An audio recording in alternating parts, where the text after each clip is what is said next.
the mismatch for me lies there, in that you're parting with something that may not necessarily be, useful. I wouldn't say useful, but may not necessarily be very precious to you, because your data is also replicable. Hi, I'm Joanne. I'm Aishwarya. And welcome to the CCG Tech Podcast.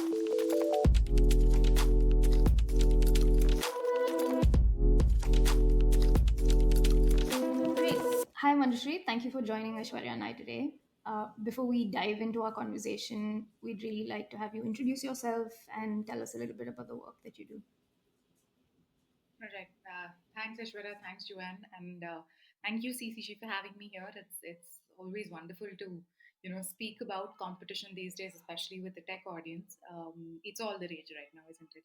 So it's always great to do an episode where you're not only talking to people that are in the competition ecosystem, but to a larger audience, because that is what today's debate is about. I mean, it is again, a piece in the large pie of what is digital markets or digital giants regulation, or what is digital economy regulation going to look like for India. And I think competition is yet again a very small part of that overall puzzle. So, a little bit about myself. My name, of course, is Manjushree. I am a senior resident fellow and a team lead at the VIDHI Centre for Legal Policy. So I sort of balance my work between competition and also working with different state governments now, and taking legislative drafting and better policy making to state governments. So these are the two large branches in terms of what I do at VIDHI. You know, interestingly enough, this is my first job, and I've been with Vithi for nearly 5 years now, and it's for as long as I've been in college. So it does, carry similar sentiments along with it. But that being said, I think, with the sort of skill sets that, and the thing that I keep asking myself is, if I want to be someone that is making meaningful impact in policy making, what is the best skill set that I can leverage? And if it is the law, there are a handful of institutions that are like Vithi for creating the kind of impact that lawyers can. And Vithi is trying to do that at scale, and it is that sort of the commitment to doing something bigger than what is an everyday normal for a lot of people. I think is something that drives most of us at Wiki, including me. So that's that. But it's been, competition has just been a lucky accident. I was very very interested in competition in college, because I think the digital market debate started well back in 2017, 2018, and that's when I was studying competition and IPR in college, actually.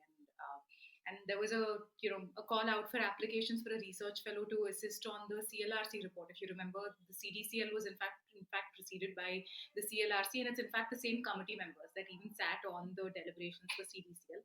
So the first of such a committee was formed somewhere in 2018. So we were looking to close out that work and have amendments to the competition amendment bill. And I happened to get my foot in the door with Vithi at that point in time, and it's largely been competition work at Vithi. I'd say about 60% of my time has been competition, but that's not all of what I do. I've also worked on tech communication, telecommunications companies law, bankruptcy law, telecom laws, now state laws, and the like. And that's one of the nicer things also about what keeps one going. Thanks, Manjushree. I think you've touched upon a few things that we as an organization also hope to do, and is our work is guided by making things accessible, especially as we're in the legal space. And the intention with the podcast also is to ensure that some of these conversations that we have amongst our circles can be communicated more easily and more accessibly to the audience that wants to listen to us. And saying that competition itself can be quite heavy, and you've given us a little bit of a sneak peek into how it's been a focus over the last couple of years. And I think that also just sets the context for how we as individuals and as users have been using these sort of large digital platforms for our own personal uses, for services or products. And that's really what has put these platforms in the spotlight right now. A fair bit of us use large social media platforms, at least one. And we've all sort of developed this dependency on these platforms, right? And and there have been challenges and concerns that have cropped up with these companies, and that's kind of been what has Mhm. prefaced a lot of the conversation on competition with these digital platforms, right? Right. uh, India is, as a result, looking to sort of regulate these digital platforms so that we can address some of the harms that have risen out of it, the level of power and control that these tech giants have. And so you've been in the space for a bit. You're working on competition, and w- just to set that initial tone for our audience, we have platforms being regulated in terms of their content, and then we have this other side, which is this platform competition element, and we're hoping to regulate this other side of platforms, which is related to the market, right? Why? But can you tell us why we have to be concerned about this, or what has led to this attention that platforms have received with regard to their positioning in the market, and these competition concerns that we're seeing? Absolutely. So I think when we talk about digital markets regulation at large, whether content agnostic or power agnostic, when we talk about the digital economy as a whole, it's always useful to sort of step back a little bit and try and look at the picture a little bit from a distance and not be myopic about what is it that we're exactly regulating. Because for me, that's the difference between traditional tech debates that have largely centered around content moderation and the like, versus something like competition, where the idea is always to step back a little bit and look at the bigger picture and go like, hey, if there is such a big bubble or such a big entity that is sort of polarizing the way the markets behave, what is the implications of such concentration of power for the overall health of the market? It is somewhere an approach that understands very deeply that the whole is greater than the sum of its parts. And I think that is what makes digital giants a very interesting problem for competition law, because even if we were to regulate every part of the digital economy perfectly, be it P2B relationships, be it user interface, or be it content, I still think there would be lots left that is not going to get subsumed within these smaller buckets, and that is largely to do with the position that a lot of these giants have carved out for themselves in the market. So that is in some ways that the giant somehow occupies, has some sort of a power that is bigger than the sum of its parts. So just because an Amazon is involved in three businesses, the total strength of Amazon is not the sum of the three businesses. There is something else that is making it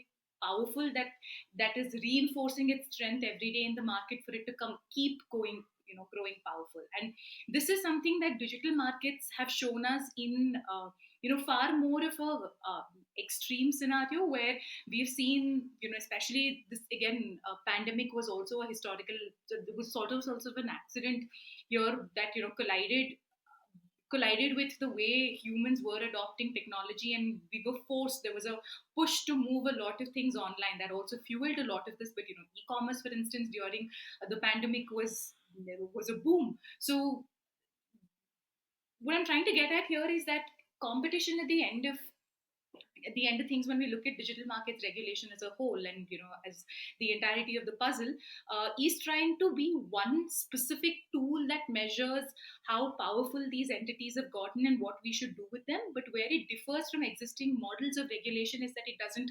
piecemeal the way digital platforms work by the way it functions, as opposed to stepping back and just looking at the bigger picture in terms of what are you really capable of. If you really have this much power, what does that mean for other segments of the market? What does your power extend to? And I think these are competition concerns itself with these sort of questions that largely have to do with the position of that entity. Yeah, I think you touched on a few points that are about how regulation is focused for sure. And before we dive Yeah. into the way that the regulation approaches these issues, could you maybe talk a little bit about how this concentration or the reinforcement of this power is occurring? Because that also, it guides what regulation will be focusing on, or what elements it has to assess for regulation to play a role, right? What is it that is making these platforms so heavily powerful in the various spaces that they operate in. Absolutely, and I think this is a very interesting and a complex question at the same time to sort of answer, because it feels like to me the reason we have before we get to what is it that makes digital markets behave the way it does, and that what are these self-reinforcing characteristics. I think that's the question that we're trying to hit at and end with. But before that, I think there is something very fundamental that we need to understand when we look at digital markets, in that for a very long time we thought that a transaction worked with a bilateral sort of an engagement, where if I paid consideration for a certain article, I would be able to purchase the said article. Right? So there were two parties transacting here, and the understanding was that I had to give up something to gain something. And whatever I was giving up, that is money, is dear to me, and whatever, and that's why it is something that I have to use cautiously, and it's in scarce amounts. I have to use it cautiously, and whatever that is I'm buying with that said currency, I value it at a certain in a certain way where I can put a monetary value on it. Right?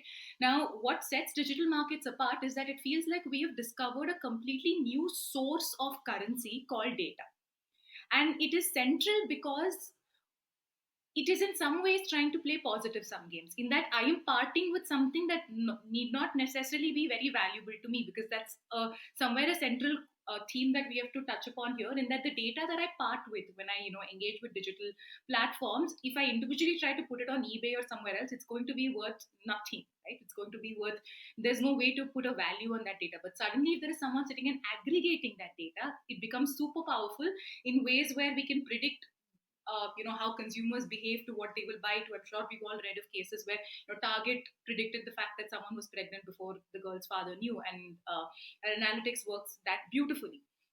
So it is first the fact that we have discovered a new currency, or think of it like an economy that is functioning and you find a new gold mine. I think data has been one of those. We figured out there's a way to make up a lot from seemingly parts that mean nothing when they are dispersed individually, but when they're suddenly brought together, this aggregation creates a lot of value. So, in some ways, what makes platforms a very tricky problem to solve is precisely this. If you look at what they are using and their modes of operation, it is, in at least in some phases, at least in the phases that has been going on right now, it is playing a massive positive sums game, in that it is from a user taking data which may not be very valuable to them, in individual silos, and giving them services for free of cost that consumers tend to enjoy and value very much. Take Gmail, take Google Maps, take Facebook, take any of the free services, digital services that we use. Seemingly what it's taking from us is our attention and our data, which is something that we're okay parting with in somewhere. So this is the first reason why I think we ought to look at digital markets a little differently, and why there are some things that make that are very reinforcing in the way it sort of works. And second, what this data sort of does is gives, there's something called barriers to competition, barriers to entry, that we talk about in competition, and that the measure of an entity's dominance is measured by how easy or difficult is it for another competitor to enter and exit the market simultaneously. Right? So when you have this larger volume of data, you're able to so accurately gauge demand that venturing into a new line of products or a new line of business becomes a child's play, in comparison to what it would be if you had to do that sort of market research and arrive at a situation where you're trying to gauge demand and then build your supply chain and then sell it out. This is, in a lot of ways, expedites that entire process. So not only is it is there a economy of data, that a large bed of data that a platform is able to sit on. A platform, just because of its scale, can quickly monetize that data to convert that into a business line, or to convert that into a new product line that it thinks there is a demand for, or that is most complementary to its original business model. And this is what we have seen with, say, Google, Gmail's moving to maps, to shopping, or be it with Facebook, be it with Instagram. All of these are similar. They come under the same sort of an umbrella, where started out as a data first business, and then we moved to a situation where the said data was harnessed to create new product lines or acquisitions, or service lines, to keep customers engaged to the with the entity in a way where more data is produced at every given point in time. So this entire cycle is very reinforcing a need. Yeah, so if I'm understanding you correctly, essentially you're saying that the thing that makes digital markets different from other traditional markets is one, the fact that they rely primarily on data, which means Yeah. that you get that makes it a lot easier for platforms and any kind of like tech company that relies on data collection to not only grow their own like market share in their existing sort of industry, but also to like to go beyond to different industries. So essentially, like you were Hmm. saying with maps and whatever else, Yeah. and also that I guess. So I guess like one thing that I'm left with here, which is maybe a little bit hard to explain, is so I understand that this is a market harm that's caused by digital platforms, but what would you say the harm to consumers or the end users would actually be? Because usually, at least if you see, or in my understanding of competition law, the thing that ends up being one of the markers for harm for consumers is the higher price, which is why Yeah. you're trying to prevent against monopolies, oligopolies, etc. But in Yeah. this case, we don't necessarily see a higher price. But Mhm. so I'm wondering what it is that you think the harm would be of these platforms and of dominance in digital markets.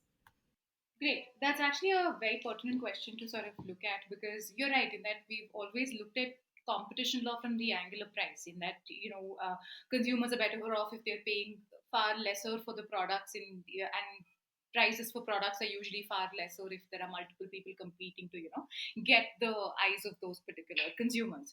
Now, let's just take and work with that example, right? Like in this case, the reason where we're looking at price as a metric for consumer welfare, or looking at consumer welfare as the touchstone for competition law, is not that competition law concerns itself exclusively about customers as much as it is about protecting the overall health of the market. And consumer welfare often was one of those very accurately measurable proxies we had, in that when a consumer is well off in the market, almost in most situations you see that the market is also functioning in a very healthy fashion. And it is easy for us to understand if the consumer is well off or not, looking at number of competitors, the price it is being charged, what is the markup. I think these are all just the reason why we harp so much in consumer welfare is not because of the sacrosanctness of consumer welfare as much as it is about how measurable consumer welfare really is. And because we want to have the touchstone of something that measures the overall health of the market is something that's measurable and verifiable, consumer welfare just took the center stage when we started talking about competition law and overall health of the market. So to put it, very simply, consumer welfare is simply a proxy for the overall health of the market and not really an end goal in and of itself. And even if consumer welfare was the only goal of competition law, I think there is an argument here to be made for short-term consumer welfare and long-term consumer welfare. In that today, if there is if there is an Amazon that is trying to drive a Tupperware out of the market by making Solimo and Tupperware compete very fiercely. Once Tupperware is out of the market, then the markup for Solimo products will obviously be high, in a way where consumer welfare in the long term might get compromised, or it will come back to a situation where monopolistic prices are charged. And second, more than anything, there's an intangible loss of competition for the purpose, innovation in the face of competition. And that one way to distinguish your product is to price it lesser, or the other way to distinguish your product is to make something much better that is more suited to consumer needs. So the moment you drive out competition, then there is really no incentive to innovate. So in the longer term, the market might also suffer in this lack of innovation, which might ultimately come back to harm the customer itself. So it is not that zero prices mean that the market is perfectly functioning at this point in time. It's simply that we are confronting a situation where the consumer does not really understand the price she is paying for the product, because it is in the form of data.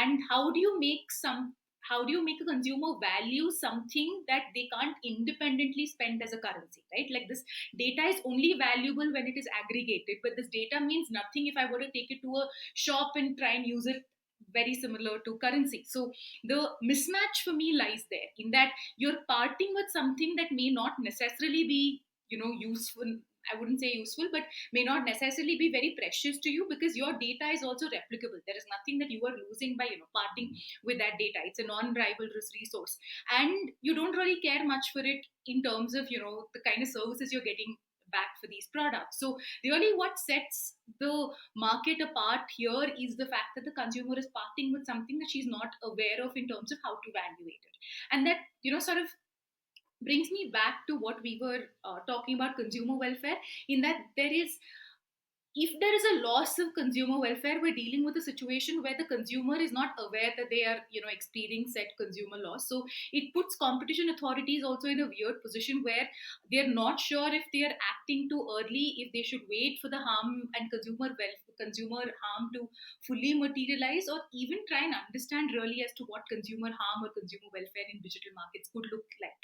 And that's again partly because I think there is somewhere a proxy being drawn with consumer welfare equals overall health of the market. I think the first step is breaking that assumption down. And the second step, if we were to arrive at, is to understand how to measure consumer welfare when you're dealing with intangible goods of this nature, intangible currencies of this nature. That's the second step for evaluation for us.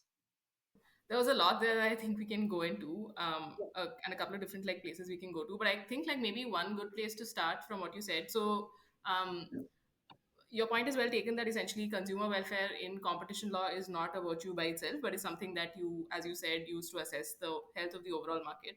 So that brings up a couple of questions. So one is, why is it important to like, why does competition law concern itself with like essentially like what, with maintaining a healthy market? And I guess what does it look like in general, maybe also, and also more specifically to in the context of digital platforms? Okay, so if I understand you correctly, the first question is, why is competition law even concerned with consumer welfare to begin with? Do I No, understand? like why are we like why do we want to, why does competition want to maintain the health of, like what is a healthy market, and like why is it that competition law is aiming to why is that the goal essentially? Okay, that's because those are very different questions, and also two separate but great questions parallelly, right? So that's why I thought I should just check with you as to what's the question really targeted at, because I think somewhere I got a hint of there are two ways to contextualize this question, perhaps. The first one is, why is competition law trying so hard to protect the health of the market? What is this invisible goal that we're trying to chase? What does it really look like? And I think that's the first question. And the second question is, competition is one way to achieve the overall health of the market, in that in and of itself, competition means that there is a healthy cycle of input and output in the market, that what we call as contestability in the market exists. And contestability is usually healthy for the market, which is why competition lawyers will always wave their flag wherever they think something is going wrong, because it's one of those things that's always been equated to the overall health of the market. And this brings us back to a very interesting junction, in that, is competition really necessary for digital markets in the way that we've traditionally sort of understood it? Otherwise, what could it look like? And second, what are some of the tangible goals that digital markets should try and hit at? In what are some of the more tangible goals that competition law should try and hit at when it concerns itself with digital economy? Correct. Now, the first one, right? Like, and I think that's where the debate is really interesting. I am really not sure what is the optimal level of competition that we require in digital markets, because this is the first time that we're dealing with situations where not first time, but very rarely have we come across situations where, what we understand is natural monopolies in economics, where the market functions best when it behaves like a monopoly. In that, in some ways, the traditional understanding of what is a healthy and competitive market again comes down to the fact that there is not that there is efficiency in a way where there is not in the supply chain of things, there is efficiency built in, which necessarily translates to a very low cost for consumers. So we're coming back into the same cycle all over again. So competition is somewhere related to price, and price is somewhere related to competition. So either we discard this theory entirely, or if we are embracing this theory, understand that there is this limitation, in that it's impossible to talk about competition in the absence of price and consumer welfare being two sides of the same coin. But that's precisely, I think, where competition law has a locus to even comment on what's happening in digital economies, because at this point in time, there is no competition, there is very little competition harm to consumers at this very point. And when I say consumers, I mean end consumers. Like if you want to, look at business users also being some sort of consumers of platform services, that's a completely different debate altogether. If you're looking at, end consumers that consume digital services for end goals for their own selves and not for like your business purposes, I don't think a very strong case for anti-competitive, harms can be made out at this point in time, right? But that's again to also come back to this, right? Like, I'm going to ask you the question: if we are traveling from point A to point B, and there are 20 different people that want to travel, and we have scarce resources, would we build one bridge between point A and point B and tell all 20 people to use that bridge one after the other or simultaneously, like, in a way where the bridge can hold 20 people? Or are we going to try and construct 20 different bridges, right? So especially when we have industries that are, or like, economies that are characterized by network effects, the market tends to, at least for some points in time, there's some part of the graph of the life cycle of that market tends to function most efficiently as a natural monopoly, because it creates a sort of network effects that caters to both consumers and business users. Like, let's take an example: if I'm a seller selling on Amazon, would I go to one Amazon that has all consumers listed on it, or would I go to 20 different platforms where, like, different segments of the market are, like, listed on it? For me as a business user, the former would be more efficient. And think about it from the consumer's lens also. If I go to one place, if I have access to all goods that I want to choose from, that's far more efficient for me as opposed to going to 20 different places. So we are in a situation where, like, the nature of harms caused are very different from what harms have previously looked like. And that's where the hesitance of competition lawyers, or like, competition authorities to also scoop up these markets in ways that they've previously done is arising from. Because all traditional indicators of what makes a market look happy is somewhat satisfied when we look at digital economies.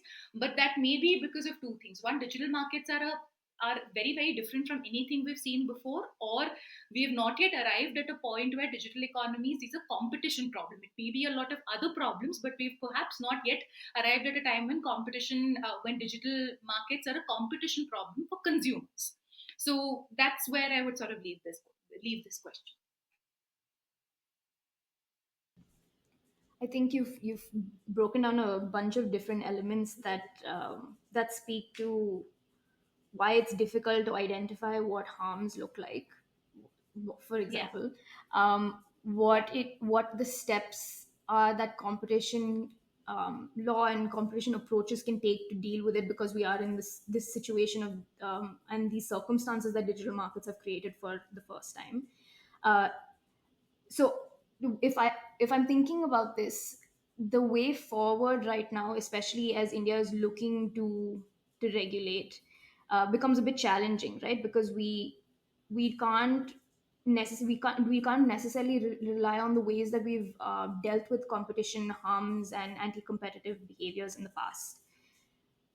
So how are we looking at addressing some of these challenges? I would is maybe like a good way to think about some of the stuff that you said. I completely skipped addressing this in the beginning when you asked me to introduce myself.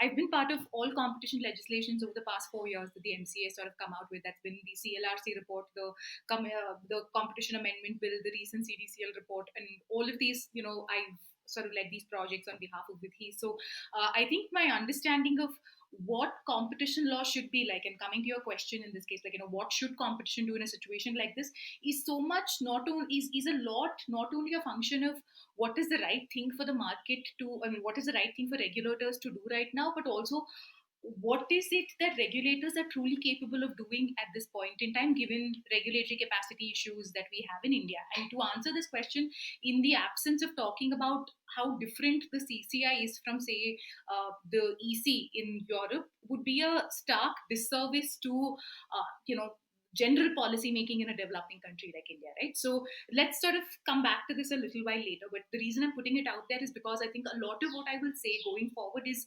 bearing in mind this qualification, that this, whatever are my suggestions, is equally guided by what is the right thing to do, as much as it is about how much capacity do we truly have to do the things that we want to do. yes, I do agree that harms once caused in these markets get a little difficult to remedy. In that, if you've nudged out a competitor once they've gone out of the market, it's done and dusted. There is not much you can do in terms of bringing them back, because every day spent losing money just becomes impossible for businesses to carry out their businesses to carry out their trades. When they're confronted with digital giants of this nature. So I do agree that in some ways you might want to ensure that these harms don't necessarily get completely drawn out. But the problem there is in the way we react to dominance and abuse of dominance cases of the CCI currently. Because what we're essentially trying to say in both these models, or the common question that we're trying to ask, is when should the regulator really take notice of of an entity? Is it when it is growing big, or is it when that big has done something bad? Right. And in some ways, ex-ante is saying that we will take it at the stage that it is big, but that might be the very thing that keeps competition driving in a market. In that, if you have a handful of competitors already, handful of giants in the market already, and you sort of now start watching everybody, both big and small, with the same sort of lens, you might actually prevent the ones that are trying to compete with the big ones from ever becoming big, because that's the stage at which you're intervening in the market currently. So that's one problem.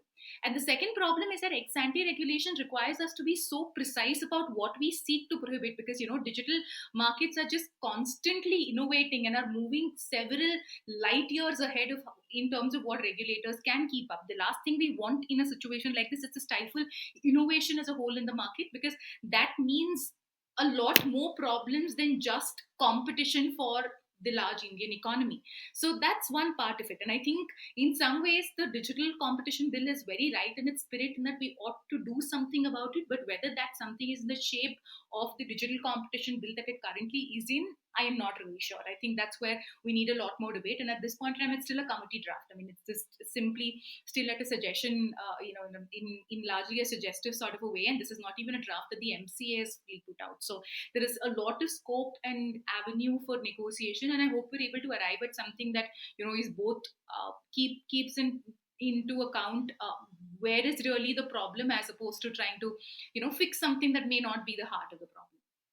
And the second thing that is very interesting for India is the level of competition that these digital, giants already face, right? So for every Amazon, for an Amazon, we have an equivalent Flipkart. For an Ola or an Uber, we have Namayatri and Rapido and the like that are coming up in the market. And right now I was just reading the other day that while you may not be able to directly compete in digital markets, apparently the USP for how to make a successful line or a product is to differentiate your product slightly and make that your USP. The example over here is, how Blinkit, quick commerce, that is Blinkit and Instamart, are in fact beating the projections for how Amazon has been functioning. So digital markets have very many avenues and gives you a lot of wriggle room to turn around your business model depending on the niche that you want to target. Right now, targeting a niche is not as hard. So the way we understand competitive constraints will also have to be looked at a lot more closely, because India is still one of those places where our markets are not entirely taken by one large tech giant. We do have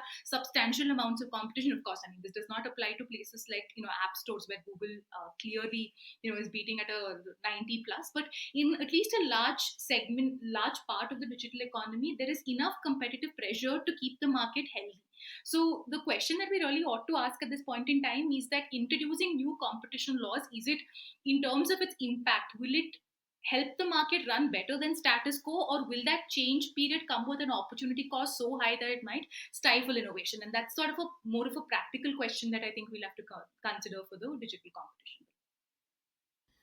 That's really interesting. Okay, so that again, I think brings up a bunch of directions I think we can go from here. But essentially, if I'm understanding correctly, what you're saying is that although it seems like regulators in other jurisdictions seem to be tending more towards ex ante regulations for digital markets, specifically in, for example, their competition laws, um, it might Mm-hmm. not apply as easily to India for the two main reasons that you've just like described. One is that essentially, if depend I mean based on the reflex time of the CCI, and also just in another sense that it could essentially impinge on the ability of smaller platforms to gain that kind of like dominance to actually challenge the big platforms, and also because there already Yeah. seems to exist a certain level of like competition, in the market. Yeah. I guess one thing that just came up for me is that, so essentially, like one of the things that at least the um, digital market targeted parts of competition law do is to try to at least solve for the first problem by not making a lot of these regulations applicable to anything that's not, for example, like big tech, right? So because the Yeah. idea being that right now big tech is already so big that there is no realistic way Mhm. for anyone else to catch up, and so they also do have to like actually to introduce competition in the market for them. Curious about like whether you think that, I mean, essentially how you think of that and whether you think that would be effective. Absolutely. So, a couple of things on like big tech really. I do agree with it when it comes to something like app store or something where I think the market has matured to an extent where perhaps one can safely say that the level of that the kind of market power that a Google enjoys in an app store, maybe it's not possible for us to dream of anyone else occupying a similar position. But I'm not sure if that readily translates the whole of the digital economy, and this is where I think the next problem for me comes at, because I think when we look at competition, there is a little the concept of relevant market I think is very very useful here, because we ought to see what is the relative strength of that entity in a given market separately from what is the overall strength enjoyed by that particular entity in all markets put together, right? So for instance, I think like an Amazon faces a lot more competitive pressure from near similar services, or very identical services to it, but with a little bit of differentiation. The examples that we just spoke about, right? Like if you Amazon Fresh, I think the direct competition to that is Big Basket, for instance. So there are many lines where for something like Amazon might sort of have a lot of competition, but that may not be true of digital only services like say App Store or search engine, etc., etc. Now, I think the reason I'm sort of trying to draw that out is because if you look at the draft digital competition bill, I think it tries to treat all of these core digital services alike in terms of the kind of obligations it places on it. But I think given the way Indian markets are organized, and this is very important, even looking at India's demography, right? So because YouTube and Google search, anyone with a mobile phone and internet sitting in any village in India currently has access to YouTube and Google search, etc. But a lot of e-commerce services, etc., still happen to be dominated in tier 1 and tier 2 cities. So the clientele of digital economy, when we talk about the user in a digital economy, they're very very stratified. It's not a uniform homogeneous body of users that we're trying to talk about. And I think the concept of relevant market is very important here, because how we would look at, and to answer your question Ashwara, how would we look at competitive pressures or in digital markets is really a question that is different for each segment of this digital market. Got it. I mean, I think we've referenced this a couple of times right now, and also I think you did reference it right now when you're answering this question as well. But it might be useful to just broadly go over what the new competition bill does, and like sort of the main things that you think it changes, especially from the perspective of the digital markets. Okay, so to broadly put it, the new digital competition bill, the draft digital competition bill, broadly does three things. One, it gives you quantifiable parameters to understand who dominant equivalent, the equivalence of dominance in the new digital competition bill is SSDs, the systemically significant digital enterprise. So the SSDEs are the somewhere the equivalent of dominant entities, but what really sets the digital competition bill apart is that there are quantifiable, metrics that are given in terms of how do you go about identifying them. Okay, so that's step one. That's one of the biggest changes in the draft digital competition bill.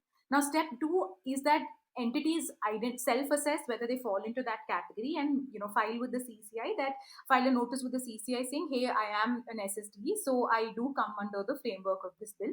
And the moment that happens, and when they are declared as SSDs, there are a whole bunch of additional obligations that are applicable upon these SSDs in terms of how they behave both with people in all of their interactions, whether be it a business user or a consumer. So largely, whoever a platform interacts with has been divided into two parts: one, a business user, and a consumer. I mean, one could make an argument that gig economic workers are a different side to this, but that's not under the ambit of competition at the moment. But it classifies users into two broad buckets. We have business users. So let's imagine like a Tupperware that is selling through an Amazon platform will be a business user, whereas who is buying Tupperware on the Amazon platform will be an end user. And the bill identifies two separate categories of users, and puts a whole bunch of obligations in terms of how interfaces with both of these sets of users should look like. So it's more accurately described as a prescriptive sets of do's and don't do's, like, even, and it doesn't matter if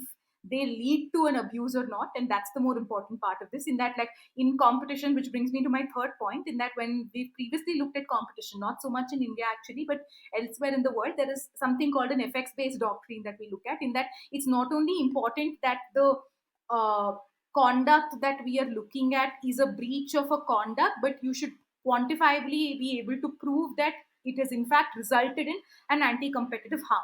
Now that requirement is not there in the in the digital competition bill. It looks at certain categories of harm and just says, no matter, even if it is some categories of harms are harmful maybe 5 out of 10 times, so in the rest of the 5 times it should ideally be allowed. But what the digital competition bill does is that if there is a certain propensity of that particular behavior to cause more harm than good in most situations, and that in terms of just probability wise, then it just characterizes it as a don't and puts that under the don't do list in the draft digital competition bill. So it's veering much closer towards regulation as opposed to simply restoring competition. So when we look at competition law, it's very important to understand what is it that's the end objective of that law. Is it really to restore competition, or is it really to regulate so that competition eventually gets restored along the way? I think for digital competition bill, it's largely the latter, that we're moving largely into a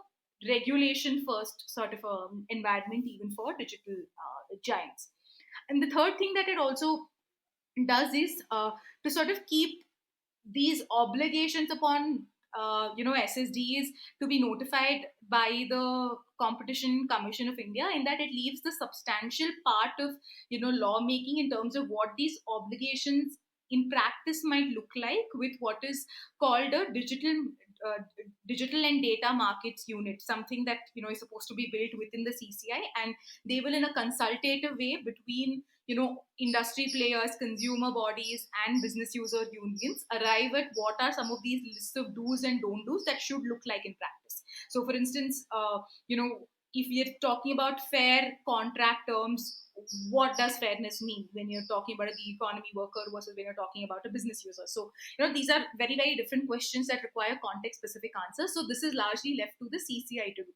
So these are the three things that really I would say are the key highlights of what the digital competition bill tries to do. And until the regulations are notified, really the meat of the legislation isn't available for us to qualitatively comment on, because the way the act is sort of framed is that it enables the regulator to intervene in far more stretched out periods around the harm, and not really wait until the harm is really materialized. So I would say that's the one big takeaway, but without really seeing what these regulations look like, it would be very difficult at this point in time to gauge what the effect of this on the market would look like.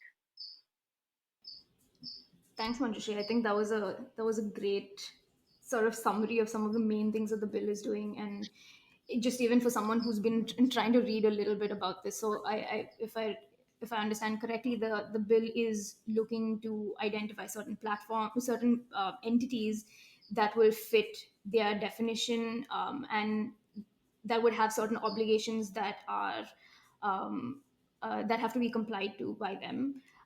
We are Yeah. seeing a distinction between business users and end users. Yeah.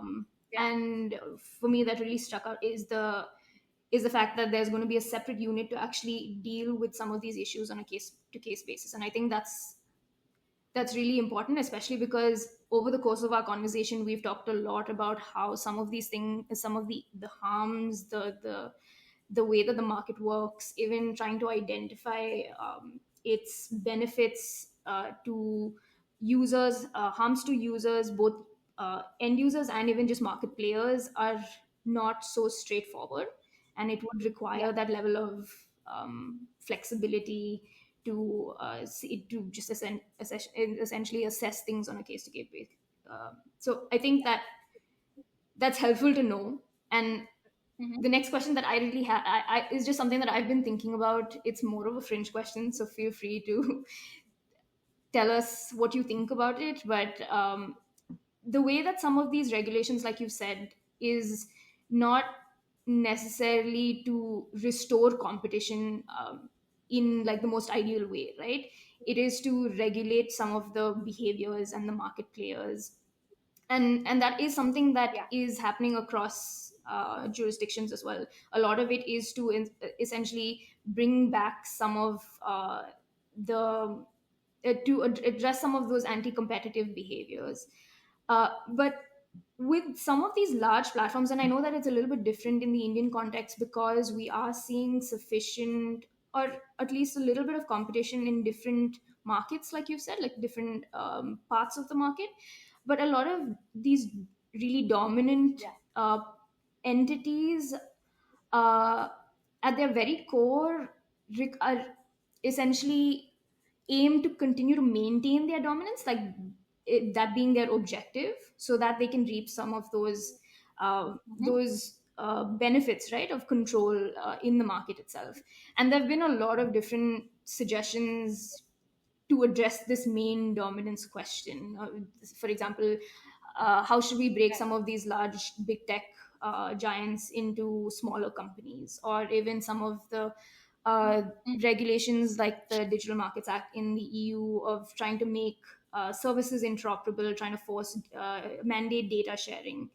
I'm just curious to understand from your experience what you think of some of these alternative options are, especially even just looking at how uh, things like making mandating interoperability in services and data sharing between platforms within regulation. Is this feasible in the Indian context, especially when you're thinking about the benefits for both market players, other market players, and and just general users? Is this something that India is considering even through the digital competition bill, or even just broadly in our context, if this is something that is a pathway that should be explored or is already being explored in one way or the other? Yeah, so I mean, I would imagine that interoperability is going to be a big chunk of what the regulations are going to focus on once the draft digital competition bill, even in some shape or form, continues to talk about what interoperability is. I think that's going to be that's going to take center stage when we look at regulations perhaps at a future date from the draft digital competition bill to come out. But I think the more interesting sort of part of this question again for me is like what are alternatives to look at competition in this context. So here's where I'm coming from, right? Like I think I've spent a fair bit of time over the past 4 years thinking about this exact problem, and all solutions have driven me up the wall in one way or the other, and in some ways that is simply has been to simply arrive at understanding what is really the not really the ambition of competition here, but what is the purpose of competition for Indian markets? Because it's very easy to get lost in a regulatory sort of a war in terms of like whether MeitY should regulate this, whether the CCI should regulate this, etc., etc.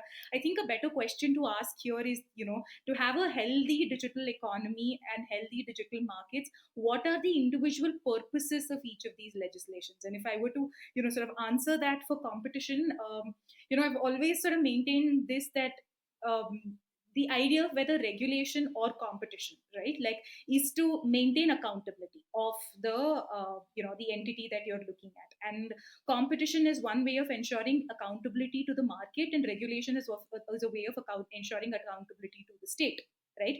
So in essentially what we have to understand here is, in digital markets, are the market conditions enough to put competitive constraints on the giant to ensure that there is accountability maintained at all points? And I think this answer is very different to different sectors, and I think somewhere the standards set in those specific sectors by sectoral regulators also play a very huge role in how this sort of comes about to be answered.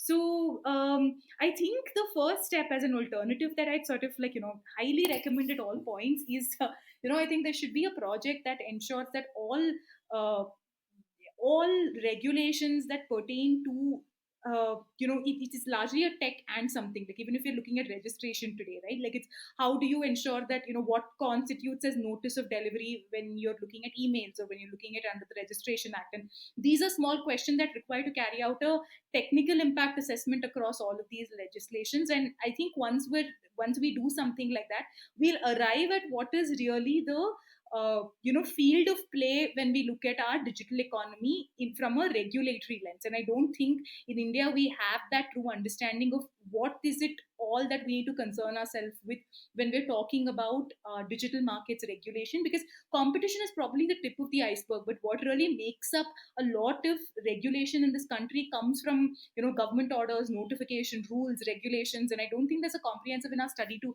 look at everything that way. And in some ways, I think that's where I would first start, in that a lot of the checks and balances that we're talking about now, in fact, come from a lot of sectoral legislations. Like, I'm sure for the financial sector, as you guys are aware, that comes from the RBI, for instance. Some of it comes from SEBI, for instance, for large stockbrokers and the like. So basically, what I'm trying to say is that, before we look at alternatives, I think it's important to look at how can we do how can we do well with what we already have. I think sectoral regulations are a very powerful answer to set the field, and the umpires can come in later. And this is usually what I say about sectoral laws and competition. Like, sectoral laws usually set the rules of the game, and competition law is like an umpire. I think here there is a problem where we need to set the rules of the game well before we rush into enforcing arbitrary rules, because I don't think the umpire is clear in terms of what rules they need to enforce at this point in time. So I think there's a lot of there's a lot of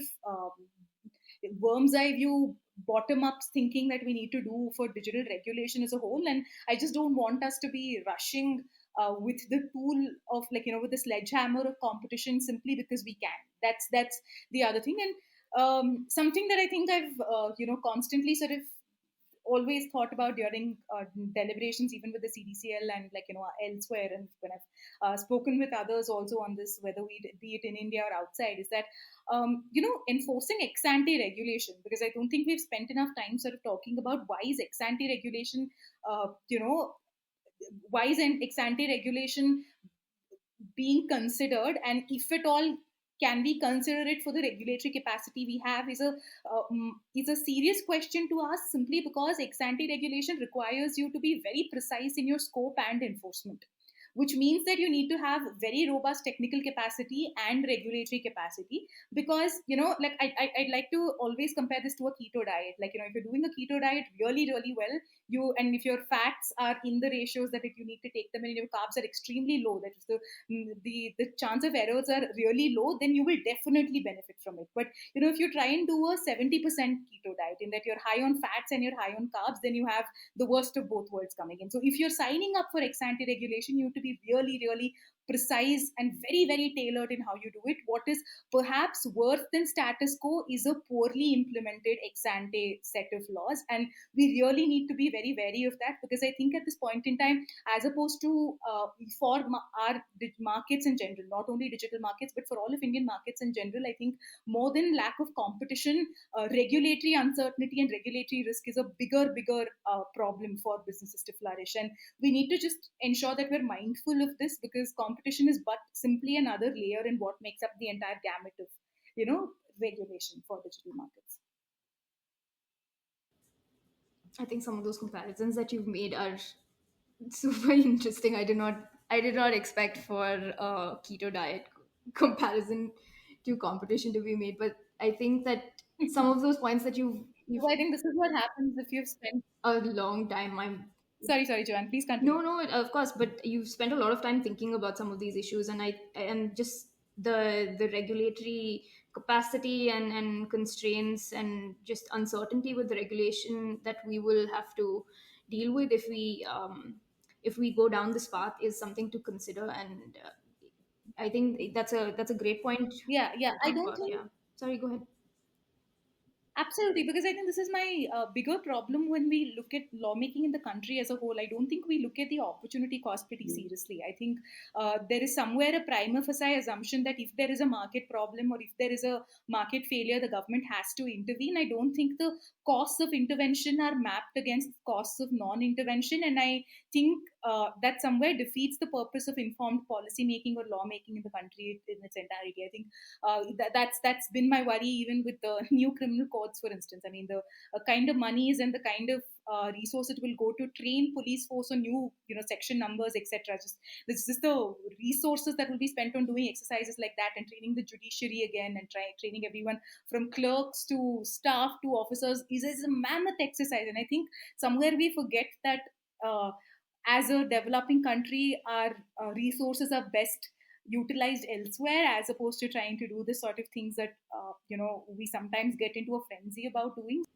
Yeah, I think that's super insightful, especially to leave our listeners with that last bit of just insight that they should think about, because this is not something that always comes up in conversation, because everyone's really gung ho Yeah. sometimes about how to regulate, and we don't think about the effects of it.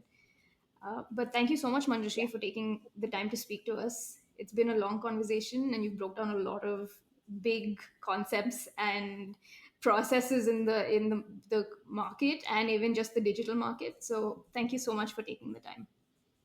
No, thanks a lot, both of you, for all the patience and sort of chasing me up with emails.